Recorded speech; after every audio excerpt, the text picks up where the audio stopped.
Well, in my view, it seems that the peace process was not something that we could really call peace process. It was more like ceasefire plus. And everyone knew, at least there in Baku, in Kurdistan, that the war was going to start again by the state. So the agenda was clear in like several ways, one of which was the pragmatics, the dirty politics of AKP. As we all know, when AKP didn't get the results that it wished for, then it had to think of other ways to basically keep AKP, and on the top, of course, Erdogan on power. So, and they knew it was the HDP, HDP, that prevented Erdogan from reaching that kind of final dream, final step towards the new Ottoman Empire, as many have called it. So, in a way, it's a revenge. In a way, it's a typical fascist feature of any regime that continually needs to create enemies. Because if you run out of enemies, then you run out of fascist friends, fascist followers. So basically, that's one of the main principles, how to create an enemy. There's no enemy. Kurds don't want wars. Like even logically, rationally, war is not in favor of these people, of this population. So how could they want war? And of course, add to that militarily, they couldn't do it. Like it's very different. Like one day, one evening, 80 planes went to Kurdistan, went to Kandil and bombarded Kurds. So how could Kurds fight back? Of course, Kurds don't want, like any rational human being wouldn't want this war. If they are, of course, if they are on the side of the oppressed or a member of the oppressed. So it's a war by the state, run by the state, and planned and designed by the state. And of course, we know it has other sides of it.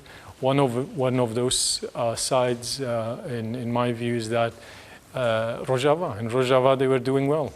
Rojava was attracting a lot of, basically, too much attention, if we speak from the Turkish state's point of view. Too much attention and too much support. So they had to make a move to stop that. Well, they made some moves. They were basically stupid moves. They didn't work. They used ISIS over and over again. They tried to use ISIS to stop Kurds, to attack Kurds, to eliminate the Kurdish revolutionary project in Rojava. They all failed. With all the support and so on, they failed. So at this point, then, they had to intervene. And this intervention, they thought about it, I think, for months. It started before the elections, and then the actual plan is what we are witnessing now.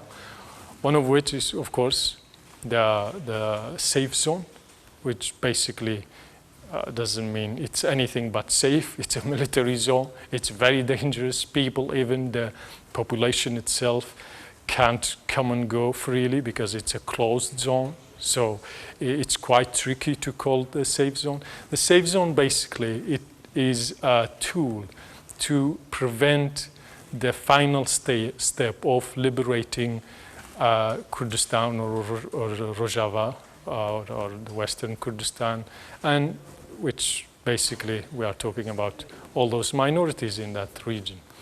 So the region of Jarablus was left between Kobane, because first they tried Kobane. Kobane was liberated. So that was a nightmare. It was a failure of a big plan, Turkish plan. Kobane was liberated. Everyone was shocked.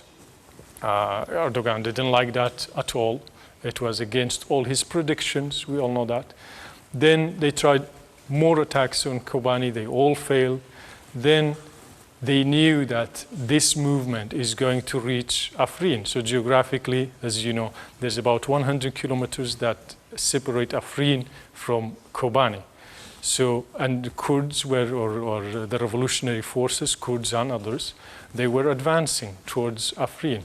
So that, now I'm talking about Jarablus region, that region between Afrin and Kobane.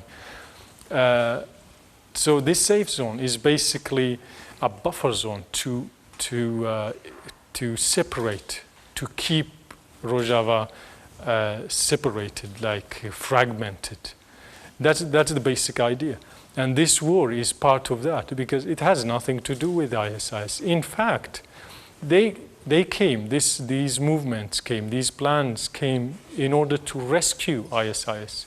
ISIS days were numbered, at least in Rojava.